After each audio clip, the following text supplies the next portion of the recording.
युद्ध संपल्याच्या घोषणेमुळे कच्च्या तेलाच्या किमतींमध्ये देखील मोठी घसरण झाली आहे।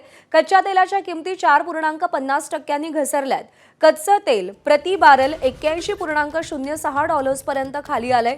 युद्धादरम्यान $111 वरती किमती गेलेल्या होत्या। अमेरिकेतलं कच्चं तेलही 3.95% स्वस्त झालंय।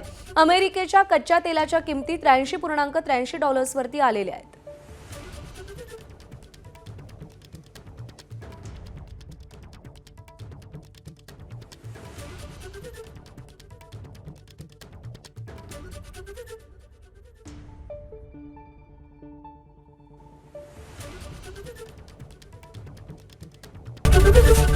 एबीपी माझा, उघडा डोळे बघा नीट।